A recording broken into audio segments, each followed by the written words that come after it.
Bollywood power star Pawan Kalyan నటిస్తున్న హరిహర వీరమల్లు ముందు అనుకున్న రిలీజ్ తేదీకి ముందే తెలుగు రాష్ట్రాల్లో థియేటర్స్ బంద్ అంటూ ప్రకటన రావడం సంచలనం రేపింది. అలా ఎందుకు జరిగిందోనని ఏపీ ప్రభుత్వం విచారణకు ఆదేశించింది. ఆ తర్వాత పలువురు నిర్మాతలు రెస్పాండ్ అయ్యి క్లారిటీ ఇచ్చారు.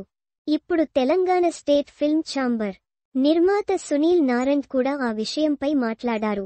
పవన్ కళ్యాణ్ సినిమాను ఆపే దమ్ము ఎవరికీ లేదని తెలిపారు. అది అసాధ్యమని చెప్పారు. ఆయన తుపాన్ లాంటి వారని దేశ ప్రధాని నరేంద్ర మోదీనే స్వయంగా తనను మెచ్చుకున్నారని ఇప్పటికే జరిగిన సంఘటనను గుర్తు చేశారు. పవన్ సినిమాను ఆపే అధికారం ఎవరికీ లేదని స్పష్టం చేశారు. అయితే హీరోలు దేవుళ్లు లాంటి వారని కొనియాడారు. వాళ్లకు వ్యతిరేకంగా మాట్లాడే సాహసం ఈ ఎగ్జిబిటర్, డిస్ట్రిబ్యూటర్, నిర్మాతలు ఇండస్ట్రీలో చేయరని అన్నారు. థియేటర్ల బంద్ వార్త విని తాను కూడా ఆశ్చర్యానికి గురయ్యానని, సమావేశంలో పాల్గొనలేదని చెప్పారు.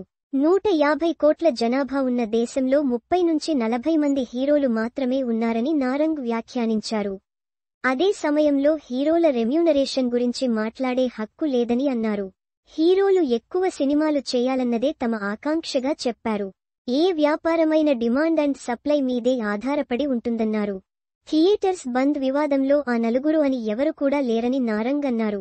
యజమానుల వద్దే వారి థియేటర్లు ఉన్నాయని స్పష్టం చేశారు. చాలా మంది ఓనర్లు ఉన్నారని చెప్పారు.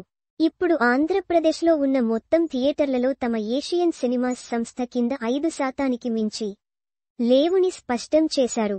తమ దగ్గర మొత్తం 70 థియేటర్లు ఉన్నాయని, అందులో 30 గ్రౌండ్ లీజుతో ఉన్నాయని తెలిపారు. అవి కాకుండా కొన్ని మల్టీప్లెక్స్లు మాత్రమే ఉన్నాయని అన్నారు. మొత్తం కలిపిన 5 నుండి 6% కంటే ఎక్కువ ఉండవని లెక్కలతో క్లారిటీ ఇచ్చారు. అదే సమయంలో ఎగ్జిబిటర్స్ డిమాండ్ చేస్తున్న పర్సంటేజ్ విధానం త్వరలోనే పరిష్కారం అవుతుందని అన్నారు.